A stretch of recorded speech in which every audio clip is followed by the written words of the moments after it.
Hello, this is Math 2270 coming to you from the College of DuPage during the summer of 2020, and this lecture is entitled Solving Systems of First Order Differential Equations.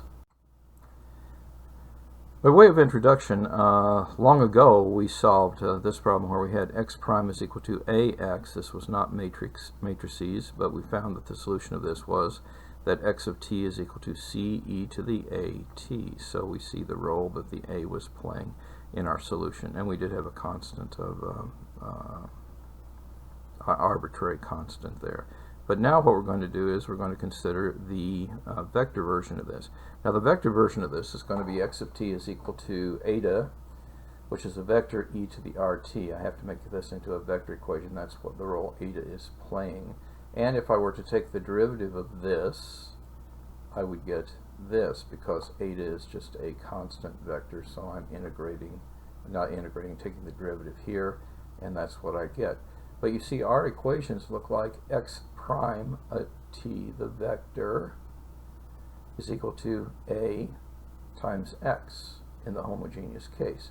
So let's make that substitution. So this is x prime the vector equals this, and then I'll rearrange this and use the fact that I have linearity, and so I reorganize this and I get this as my expression.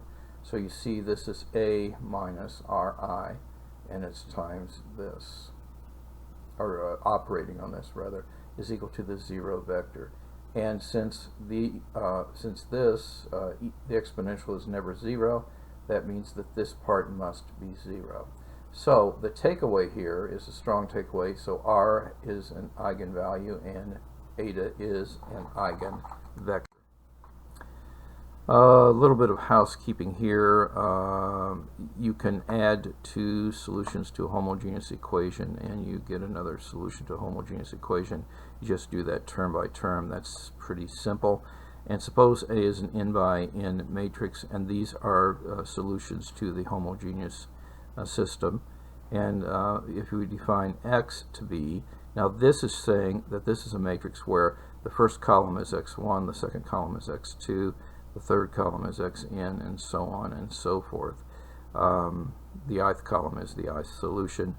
Then we defined w to be the determinant of this matrix. Now this is a little bit different than what we defined w before, but it plays a very similar role when we call it the Wronskian. And if the Wronskian doesn't equal to 0, those are linearly independent, and so it's a fundamental set of solutions. And so the general solution would be this in that case. That's what we're going to be doing then. And so the problem will start this way. We'll find the eigenvalues and the eigenvectors, and so the general solution to this problem up here will be this solution. Let's do an example. Or to solve this initial value problem known as homogeneous, and you know what to do. Let's see how you did. So first we're going to find the eigenvalues. So we look at this, we take the determinant, we set it equal to 0, and we get that these are the eigenvalues. Now for each of these eigenvalues, and we'll start with the first one being -1, we substitute back into the equation, and as we did before, we will work to find the eigenvector.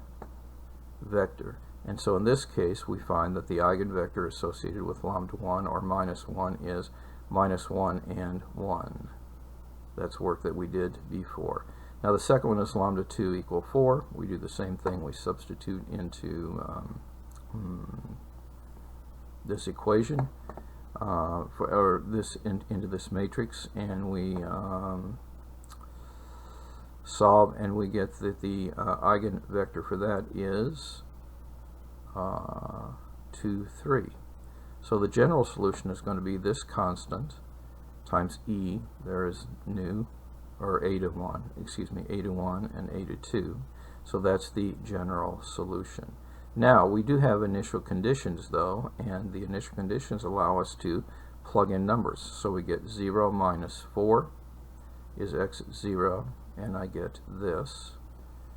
And so these are the two equations and two unknowns, and we find that C1 is this and C2 is this. And so that means our solution to the system is the vector x of t is this expression. Now, this also could be written as individual, what are x1 of t and x2 of t.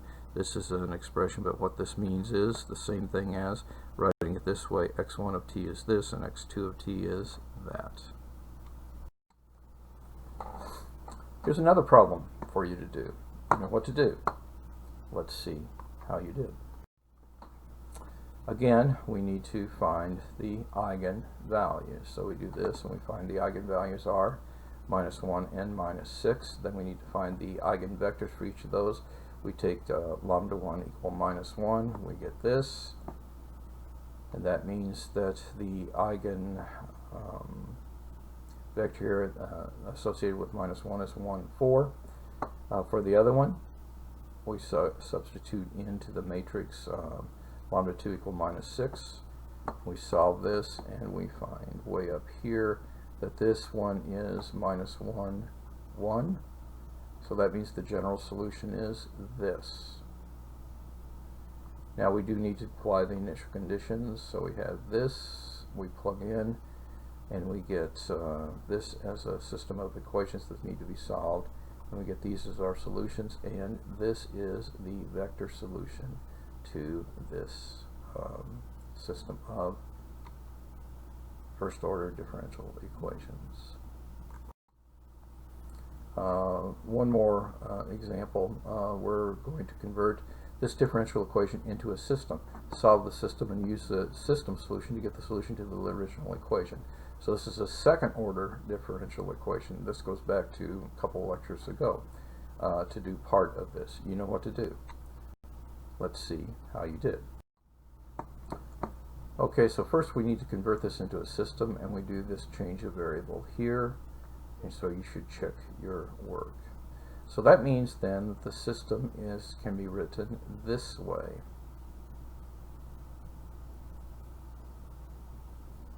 And this is what x of t was because of our substitution. So this is the system we're now solving. So what we're going to do is we're going to look at the determinant of a minus lambda I again, calculate the determinant, and factor it, and we find that the eigenvalues are -3 and 1/2.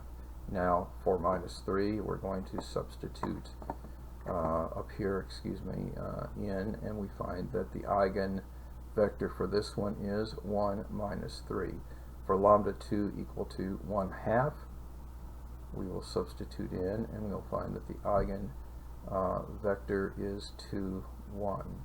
So that means the general solution is a linear combination of those.